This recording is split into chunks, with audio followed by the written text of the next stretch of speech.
Ora, naqueles dias, multiplicando-se o número dos discípulos, houve murmuração dos helenistas contra os hebreus, porque as viúvas deles estavam sendo esquecidas na distribuição diária. Então os doze convocaram a comunidade dos discípulos e disseram: não é razoável que nós abandonemos a palavra de Deus para servir às mesas. Mas, irmãos, escolher dentre vós 7 homens de boa reputação, cheios do Espírito e de sabedoria, os quais encarregaremos deste serviço. E quanto a nós, nos consagraremos à oração e ao ministério da palavra. O parecer agradou a toda a comunidade e elegeram Estevão, homem cheio de fé e do Espírito, Felipe, Prócoro, Nicanor, Timão, Pármenas e Nicolau, prosélito de Antioquia. Apresentaram-nos perante os apóstolos e estes, orando, lhes impuseram as mãos, e crescia a palavra de Deus, e em Jerusalém se multiplicava o número de discípulos, também muitíssimos sacerdotes obedeciam à fé. Estevão, cheio de graça e de poder, fazia prodígios e grandes sinais entre o povo. Levantaram-se, porém, alguns dos que eram da sinagoga chamada dos libertos, dos sirineus, dos alexandrinos e dos de Cilícia e de Ásia, e discutiam com Estevão. E não podiam resistir à sabedoria e o espírito pelo qual ele falava. Então subornaram homens e disseram: temos ouvido este homem proferir blasfêmias contra Moisés e contra Deus. Sublevaram o povo e os anciãos e os escribas, e investindo o arrebataram, levando-o ao sinédrio. Apresentaram testemunhas falsas que dispuseram: este homem não cessa de falar contra o lugar santo e contra a lei, porque o temos ouvido dizer que esse Jesus, o Nazareno, destruirá este lugar e mudará os costumes de Moisés que Moisés nos deu. Todos os que estavam assentados no sinédrio, fitando os olhos em Estevão, viram o seu rosto como se fosse rosto de anjo. Versículo 51, capítulo 7. Homens de dura cerviz, incircuncisos de coração e de ouvidos, vós sempre resistis o Espírito Santo. Assim como fizeram vossos pais, também vós o fazeis. Quais dos profetas vossos pais não o perseguiram? Eles mataram o que anteriormente anunciavam a vinda do justo, do qual vós agora vos tornastes traidores e assassinos. Vós que recebeste a lei por ministério de anjos e não a guardaste. Vamos orar e pedir auxílio ao Espírito Santo para que nos permita entender esta palavra em breves explicações. Pai amado, Deus poderoso e santo, te peço, em nome de Jesus Cristo, que nos prepare, Senhor, para poder entender a Tua mensagem, Pai. Que não seja a minha boca, que não seja a boca de homem, Senhor, as minhas palavras ou os meus desejos, mas que seja o Teu Santo Espírito que fale, Pai, para a edificação da Tua igreja. É o que eu te peço e desde já te agradeço, no nome santo de Jesus Cristo, que vive e que reina por todo sempre. Amém. Todos nós conhecemos a história de Estevão. O tema desta pregação eu coloquei como o servo fiel. Temos sido abençoados esta manhã na pregação do nosso irmão, o presbítero Gutenberg, trazendo a meditação, o perdão, tão pouco falado, tão pouco praticado, e algo que é necessário para o nosso crescimento espiritual e negligenciado muitas vezes por pregadores, porque lamentavelmente não dá ibope. Mas o perdão é algo latente na vida do servo do Senhor.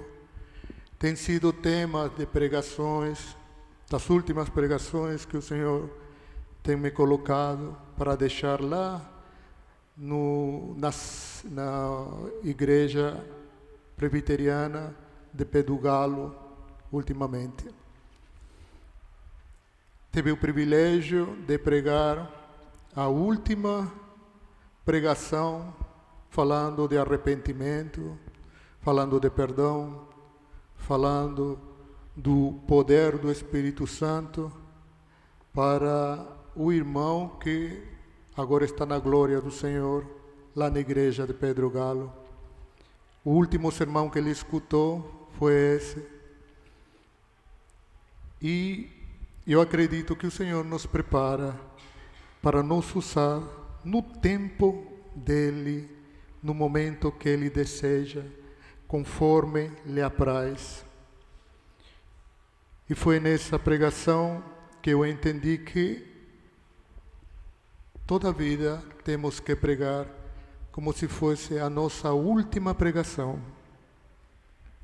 Como se fosse a nossa última pregação. Pode ser a nossa última, porque o Senhor nos pode levar para a glória, ou pode ser a nossa última pregação que um servo escute da parte do Senhor aqui na terra. Por isso temos que estar prontos em todo momento, a toda hora, tempo e fora de tempo.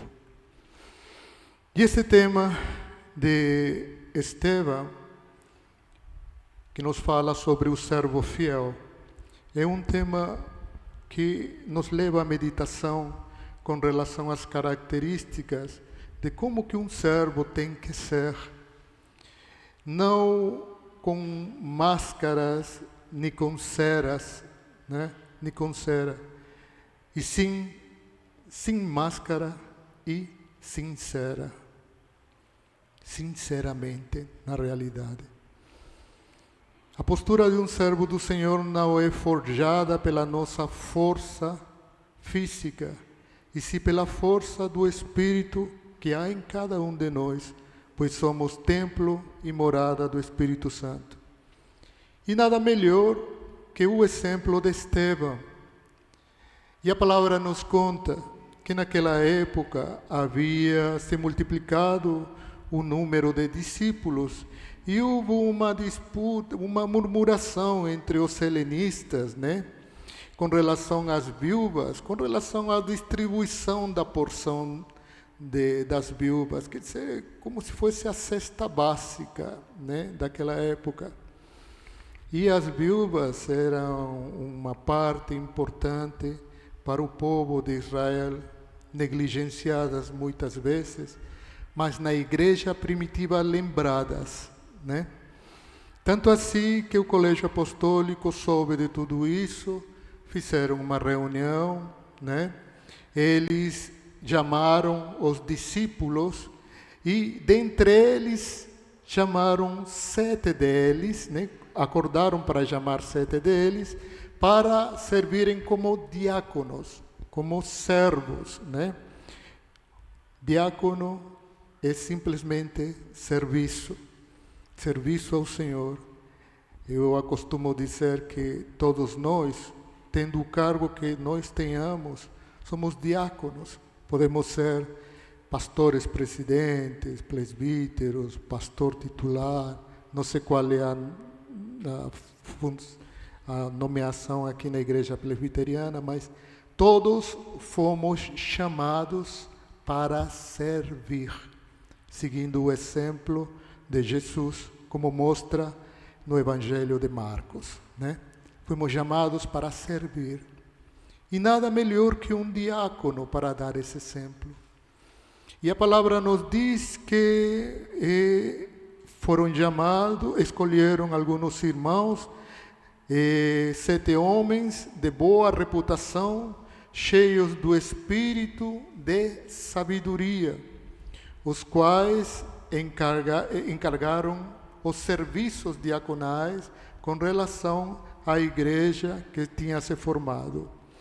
E a palavra nos diz que isto agradou, né, aos discípulos e ao povo que estava reunido, e escolheram 7, né? Escolheram Felipe, Prócoro, Nicanor e outros 4 e outros 3, mas teve um destaque especial para um dos discípulos. E a palavra nos diz que escolheram Estevão e chamam ele de homem cheio de fé e do Espírito Santo, né? Esse foi o destaque que deram ao servo Estevão.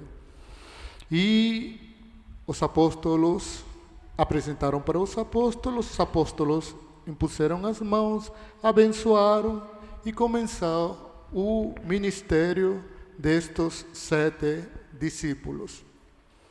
A palavra nos diz que Estevão, ele operava grandes prodígios e sinais e era um homem cheio de graça e de poder, né?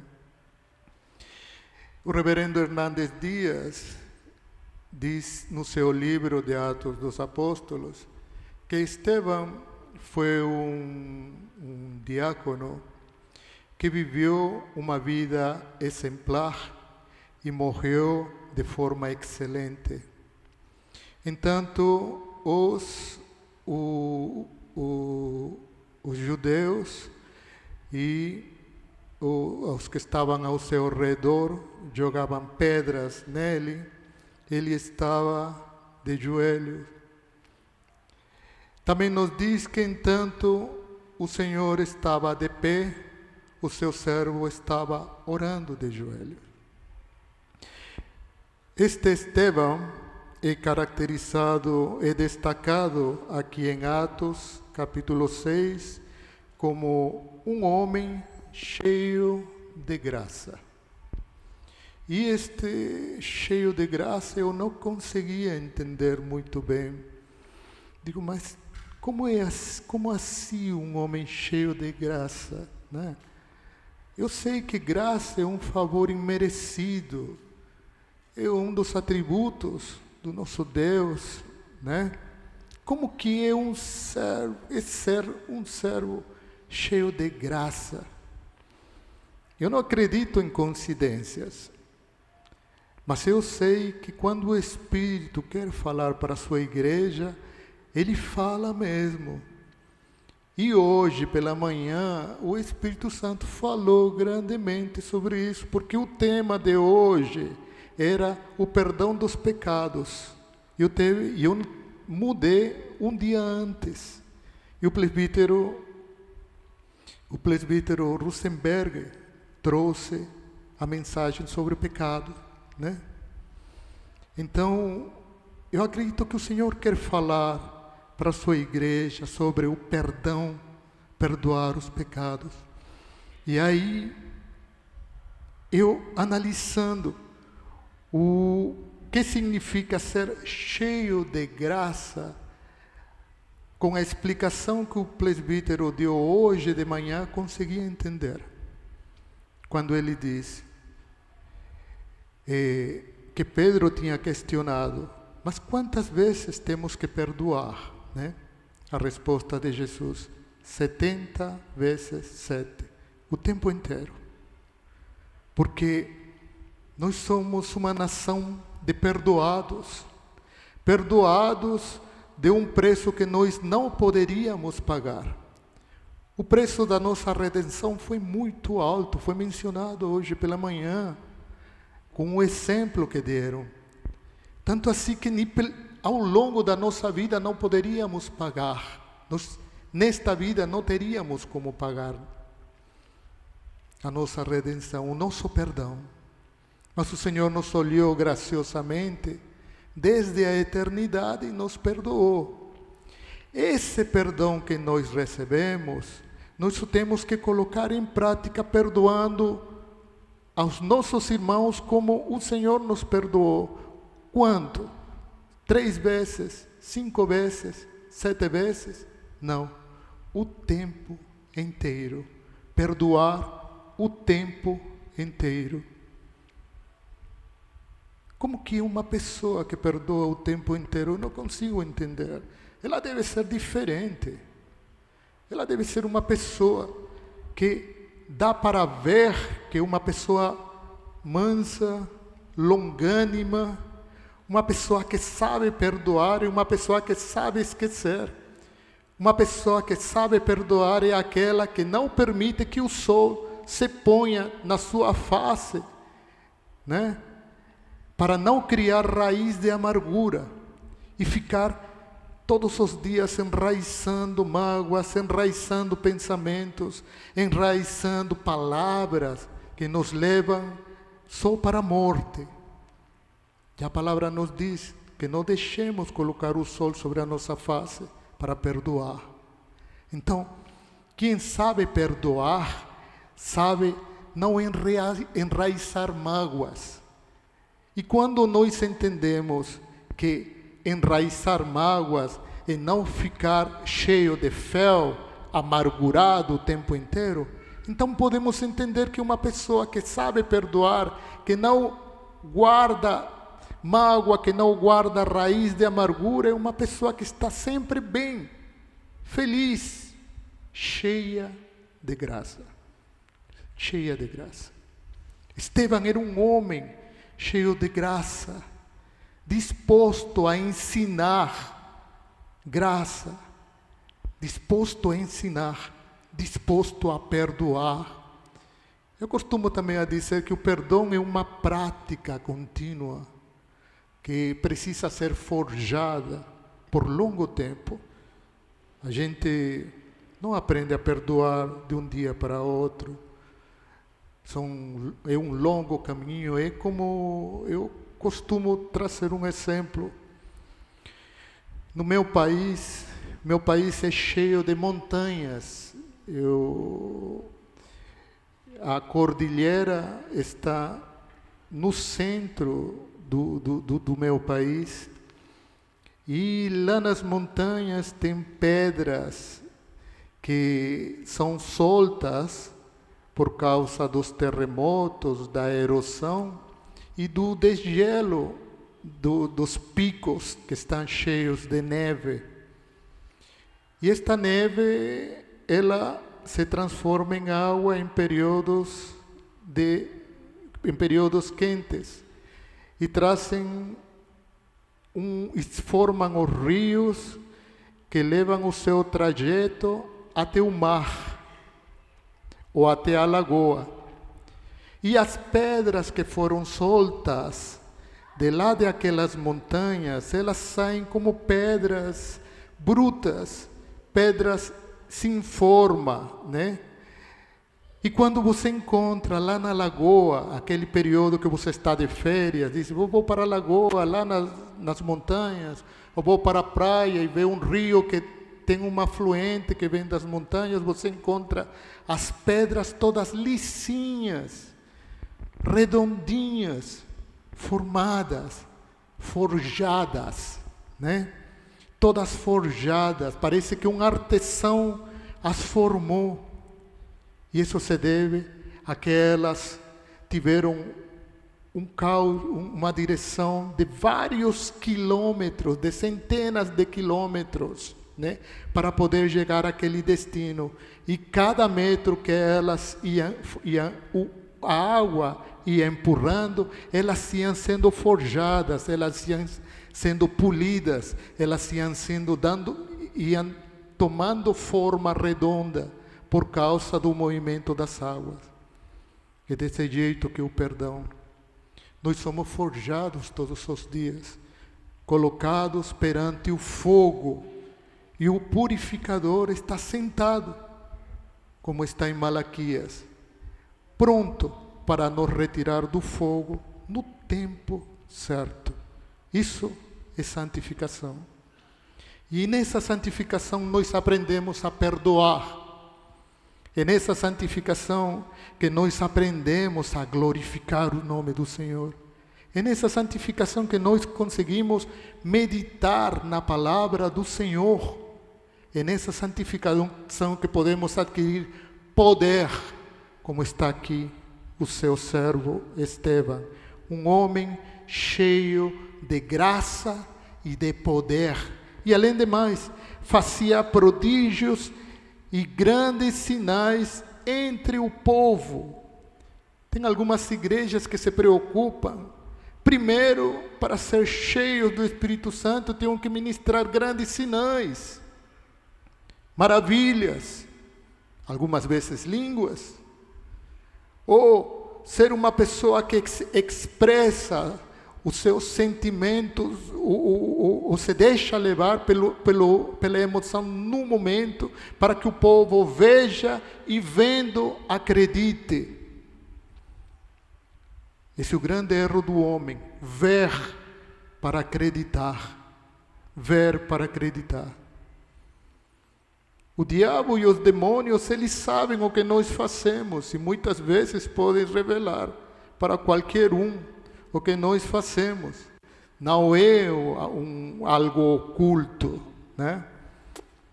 Tem algumas igrejas que por causa desses mistérios, dessas revelações, eles levam em consideração estes prodígios, maravilhas, como algo primordial. Mas observemos que na ordem da descrição do servo Estevão está como um homem cheio de graça, disposto a ensinar, sábio em perdoar, tanto assim que nós vemos no capítulo 7, no versículo 51, que ele estava de joelhos, clamando ao Senhor, dizendo: Pai, não imputes este pecado para ele, após ele sendo apedrejado. Pai, não imputes este pecado sobre ele. Servo disposto a perdoar. Então, segundo a sequência, nos mostra um servo cheio do Espírito Santo, como? Cheio de graça, de poder, e no final que fazia prodígios e grandes sinais entre o povo. No final, os sinais e os prodígios. Mas o principal é que era cheio de graça, né? E de poder. Como que um servo cheio de poder, né? Será que é como aquele super-homem do Max, como é aquelas... Maxwell, não? Maxwell, aqueles super-homens da Maxwell e tal, que tem poderes de se transportar ou de voar e tal. Mas não é assim. Um homem cheio do poder, ele se demonstra pela sabedoria que o Espírito Santo dá para ele. Ser sábio é ser cheio do poder. Ser poderoso em palavras, como Estevão era. Como vemos que as palavras que ele professava não podiam ser suportadas. Está aqui, no capítulo 6. Não suportavam as palavras que ele professava, né? E ele era tão sábio em palavras e em conhecimentos, que quando ele é levado, todos vocês já conhecem a história de Estevão, ele é levado para o Sinédrio, para um grupo de anciãos, né, que julgavam. Então, ele é levado para esse local para ser exposto, né? E aí Estevão, sabiamente, em poder do Espírito Santo, ele traz um discurso. Em algumas Bíblias está como título a sua defesa, né? A defesa de Estevão. Mas eu particularmente digo que Estevão deu uma exposição da palavra naquele momento. Ele não se importou a situação, o momento pelo qual ele estava passando. Ele estava sendo exposto perante o Sinédrio para ser culpado, próximo de ser morto. Ele não se importou. Ele, cheio do poder do Espírito Santo, ele abriu a sua boca e demonstrou sabedoria da palavra. E que sabedoria! A sabedoria tal que ele expôs o livro de Gênesis, o Pentateuco, os profetas, né? E chegou a falar sobre o justo, a saber, o Filho de Deus, né? Jesus. Ele fez um resumo, em poucas palavras, sobre o Antigo Testamento. E ele resumiu o Antigo Testamento de uma forma clara para eles poderem entender do que estava sendo acusado. E de que ele estava sendo acusado. Versículo 13. Apresentaram testemunhas falsas que depuseram: este homem não cessa de falar contra o santo lugar e contra a lei. Ele estava sendo acusado de falar contra o templo e contra a lei mosaica, contra Moisés. E até os dias de hoje, os judeus têm Moisés e o templo como o ápice da sua religião e da sua cultura. Imagine naquela época. Hoje é assim. Naquela época era muito forte. Então, Estevão, sabiamente, ele começa a trazer o seu discurso, começando desde Abraão. E ele se refere para o pessoal que estava no Sinédrio, dizendo: pais e irmãos. E ele começa falando sobre Abraão, quando ele estava na Mesopotâmia, a saber, em Ur dos Caldeus, ele foi chamado pelo Senhor. E ele atendeu esse chamado, e foi lá onde ele recebeu a promessa de ter a sua descendência como as estrelas do céu. E foi naquele mesmo local que o Senhor revelou para ele que a sua descendência viveria em terra estrangeira, seria oprimido, seriam escravizados. E não só isso, ainda diz o tempo, por 400 anos. 400 anos. Ainda não tinha nascido Isaac, mas o Senhor já tinha revelado para Abraão que os seus descendentes seriam escravos e seriam martirizados durante 400 anos em terras estranhas. Mas o Senhor prometeu que julgaria o povo, julgaria a nação que fizera tudo isso. Desta forma, Estevão traz com muita clareza que ele é consciente, né, de quem são os hebreus, de quem é o seu povo, falando sobre o pai Abraão. Logo em seguida ele continua falando sobre o livro de Gênesis e diz que menciona os patriarcas. Ele fala de Abraão, Isaac e Jacó, e ainda mais fala sobre José, e dá um destaque em José. E ele diz: José, um dos 12, aquele que seus irmãos, por inveja, venderam para o Egito. Em poucas palavras, aquele que foi desprezado pelos seus próprios irmãos, no final, se tornou mão do Senhor para preservar o clã, para preservar a raça, a descendência de Abraão, para preservar a descendência santa. Estevão, ele foi tão sábio em falar sobre os descendentes, os patriarcas, que fez questão de dizer que José foi rejeitado dentre os seus irmãos. E logo em seguida ele cita Moisés também. Ele cita que no momento certo, quando estava próximo de se cumprir a promessa que o Senhor tinha feito a Abraão, lá na Mesopotâmia, lá em Ur dos Caldeus, dizendo que ia viver cativa, escravizada por 400 anos, chegando próximo ao cumprimento da promessa, o Senhor levanta Moisés.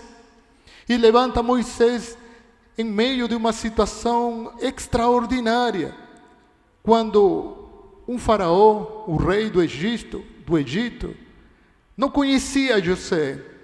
Já tinham passado 400 anos. Não sabia que o povo hebreu tinha chegado para o Egito através do administrador José. Ele viu que o povo ficou aumentando, crescendo de tal maneira que temeu e mandou matar todo homem que nascesse, né? Se fosse homem, tinha que matar. Foi nesse contexto que Moisés nasceu e foi escondido durante 3 meses.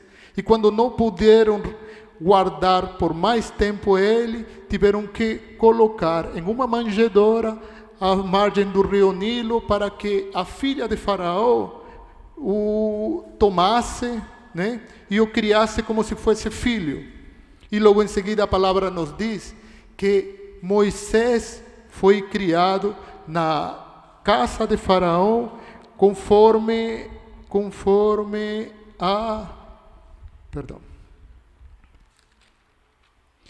conforme a ciência dos egípcios, e era poderoso em palavras e em obras.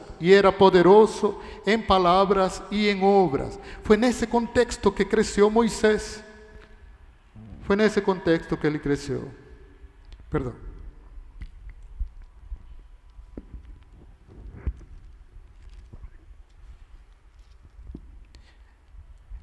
Aí, mencionando Moisés, logo em seguida ele menciona que ele, ao ver um dos seus irmãos, sendo castigado, ele tomou as dores dele e matou a um egípcio. E tendo medo, ele fugiu para os seus familiares, para os seus irmãos. E no versículo 25 diz: Moisés cuidava que os seus irmãos entenderiam que Deus os queria salvar por intermédio deles. Mas a palavra diz que eles não compreenderam. Eles não compreenderam. Os seus próprios irmãos não compreenderam que o Senhor tinha levantado Moisés para os salvar por intermédio dele. No dia seguinte, houve uma briga no meio da rua. Moisés viu a briga, né? Foi afastar ou foi reconciliar aqueles irmãos, e uma dessas pessoas, o malfeitor, ou que estava agredindo, diz: quem te levantou como governador e como juiz dentre nós? Será que você me quer matar, como ontem você matou o egípcio? Moisés, ao escutar esta palavra, ele temeu e foi para o deserto de Midian. E foi lá que ele passou 40 anos. Cumpridos os 40 anos, ele teve 2 filhos lá no deserto de Midian.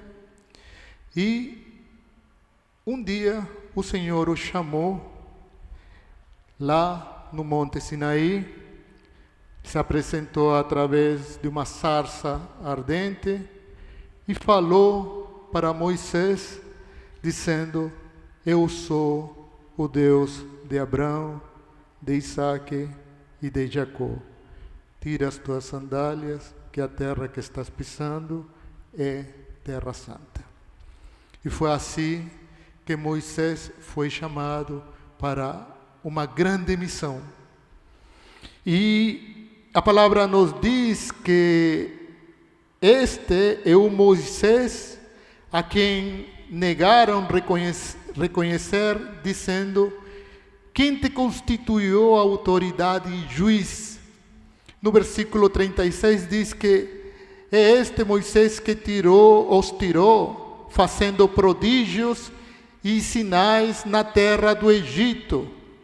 E no versículo 27 diz que foi este Moisés quem disse aos filhos de Israel: Deus vos suscitará dentre vós um profeta semelhante a mim. Mas o povo hebreu não queria saber nada com relação a Moisés. Eles, no seu coração, queriam voltar para o Egito, certamente para comer alhos e cebolas, né, que se tinham lá. E naqueles dias a palavra diz que o povo levantou um becerro de ouro e começaram a adorar o becerro de ouro. Mas Estevão, depois de falar de Moisés, fala sobre Davi, que ele teve vontade de construir a casa do Senhor, mas não lhe foi permitido porque era um homem que tinha sangue nas mãos. E se lhe foi permitido a Salomão. E aqui nós vemos 3 pontos muito importantes com relação a esta exposição de Estevão.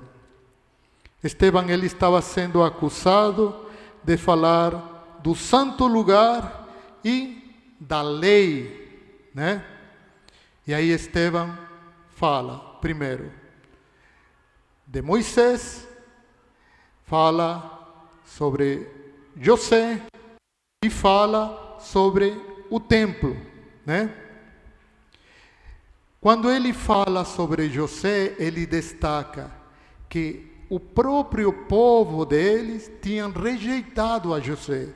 Porém, o Senhor usou José com mão forte e o tornou um libertador, um provedor para o seu povo. Moisés, eles rejeitaram a Moisés, mas o Senhor utilizou Moisés com mão forte, fazendo através deles prodígios e maravilhas que todos nós conhecemos. Porém, ele foi rejeitado pelo seu próprio povo.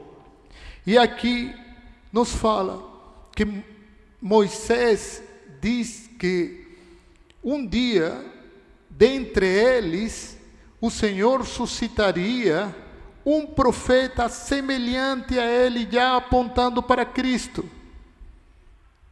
E aí vemos que, desde o Antigo Testamento, os profetas já apontavam para Cristo, como José é uma figura de Cristo, como Moisés é uma figura de Cristo, né? E toda a vida rejeitaram os profetas que falaram de Cristo. E no final ele fala do templo, né? Lamentavelmente eles não conseguiram entender qual era a mensagem do templo. Porque eles diziam: é este Estevão que vive falando que esse Jesus destruiria o templo e quer mudar a lei de Moisés, Porém, Estevão, cheio do poder do Espírito Santo, ele trouxe a mensagem. Vocês já rejeitaram o enviado do Senhor José. Vocês já rejeitaram Moisés, que trouxe a lei, e vocês rejeitaram. Agora rejeitaram Jesus, o Filho de Deus. E é aí onde eles ficam irados, a tal ponto deles ranger os dentes, né? E arrebatar Estevão do meio de onde ele estava, para tirar ele fora da cidade santa. E lá eles fazerem o que nós sabemos que eles fizeram, apedrejaram Estevão. Eles fugiram da lei romana naquele período. Eles não poderiam ter matado o Estevão, mas eles tomaram juízo por eles mesmos. Eles não se importaram de serem presos, de serem julgados por ter matado um homem. A sua ira era tamanha que eles simplesmente queriam matar aquele homem cheio de poder, cheio da graça, com um rosto de anjo, porque eles não conseguiam entender, não suportavam as suas palavras. E é desse jeito que tem que ser um servo do Senhor. Estevão, ele aproveitou esse momento não para se defender, e sim para falar o que a palavra diz. Ele simplesmente fez um resumo do Antigo Testamento, ele não negligenciou absolutamente nada. Ele confrontou o povo com a verdade. Um servo do Senhor, para poder testemunhar, para poder pregar o Evangelho da verdade, ele tem que estar preparado o tempo inteiro. Esta quarta-feira, no estudo que nós estamos fazendo sobre os atributos de Deus, estamos falando, Diogo estava falando sobre Cristo e a sua natureza, e que alguns irmãos ou algumas linhas não se preocupam em estudar a cristologia, porque não vem muito futuro e todas essas coisas, mas eu entendi naquela aula de quarta-feira que é tão importante saber quem é Cristo, qual foi o seu papel, quem é Deus e qual é o seu papel, como o presbítero Gutenberg falou hoje de manhã. Se a gente soubesse o Deus que nós servimos, o que Ele fez por cada um de nós, o que Ele pagou por nós, nós teríamos condições de perdoar o tempo inteiro. O que eu quero trazer esta noite para a meditação dos irmãos é que ser um servo fiel não é colocar máscaras na nossa frente para poder desfilar dizendo: sou um crente da presbiteriana, da Assembleia, da Batista ou tal, eu sigo os mandamentos, quando na realidade, no fundo do seu coração, só tem rapinha, só tem maus pensamentos, só tem suspeitas, não sabemos perdonar. O Senhor nos quer falar estes últimos tempos, a saber e ter ciência de que é ser um verdadeiro servo do Senhor, com todo o seu peso. Podemos ser verdadeiros servos do Senhor, aprendendo a perdoar, meditando na palavra do Senhor, para ter poder nas nossas palavras e poder falar em qualquer momento. Temos um campo missionário enorme no nosso trabalho, na esquina do ônibus, na parada do ônibus. Minha esposa costumava evangelizar quando chegava na parada do ônibus. Ela falava do amor de Deus. Tem os presídios que estão aí disponíveis para visitação. Eu lembro quando visitava os presídios, na época que eu visitava os presídios, era os presos, eles parece que se conscientizavam do mal que eles tinham feito, que eles se convertiam e queriam o perdão dos seus pecados de uma forma inacreditável. Eles choravam, eles se esticavam, eles suplicavam, não para sair, e sim para serem perdoados. Eu nunca vi uma confissão de pecados tão forte como aquelas, né? Teve uma vez que estávamos evangelizando lá no Salvador da Bahia, no meio do Carnaval da Bahia, e quando evangelizamos a dois jovens que estavam sentados em uma praça, ele diz que eles estavam esperando que as festividades acabem um deles diz que estava esperando que as festividades acabem para ele se matar, porque não tinha mais sentido viver. Ele estava lá porque o momento estava levando ele para essas festas, mas ele não tinha vontade de estar lá, a vida dele estava um caos. E naquele momento o Senhor leva os seus servos para trazer uma palavra de vida, e este jovem se converte ao Senhor. Não sei como que ele estará, mas naquele momento ele não atentou contra a sua vida. Nós temos que pregar, como o nosso pastor diz, como se fosse a nossa última pregação. Nós temos que falar do amor de Deus como se fosse a última vez que tenhamos oportunidade de falar sobre o amor de Deus.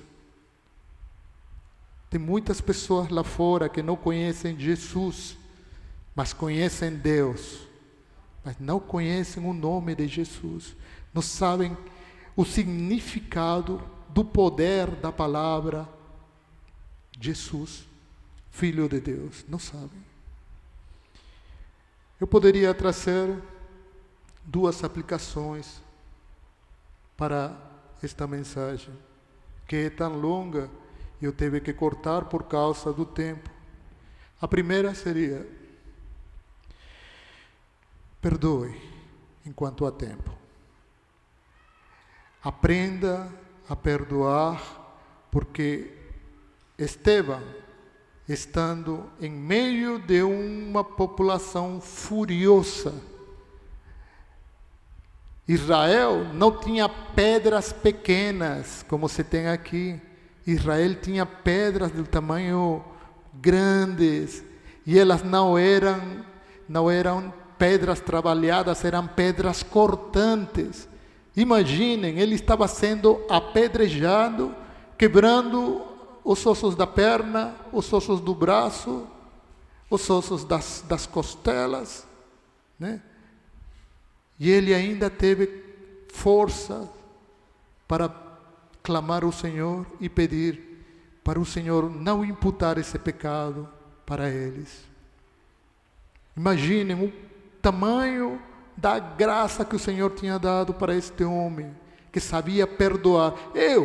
Se eu levasse uma pedrada, por mais pequena que seja, eu ficaria irado. Na escola, quando eu levava, nas brincadeiras de crianças, né, levava aquela lapada, né, aí eu ficava irado, né. Na minha época era giz fala, né, giz, e não tem aquele limpador que é como se fosse uma almofadinha, né, uma almofadinha. Aí os colegas jogavam a almofada com toda branca na cabeça da pessoa, e eu ficava irado, e eu era um deles, né, que fazia tudo isso. Eu ficava irado mesmo quando caía na minha cabeça e tal. Imagine ele receber uma pedra daquela e ainda ter coragem de pedir perdão. Uma das aplicações é aprender a pedir perdão enquanto há tempo. E a segunda: medite na palavra do Senhor, para que a sua palavra, em tempo oportuno ou fora de tempo, tenha poder para poder apresentar o Filho de Deus conforme Ele é. Amém? Eu agradeço esta rica oportunidade em nome de Jesus. Vamos ficar de pé para orar?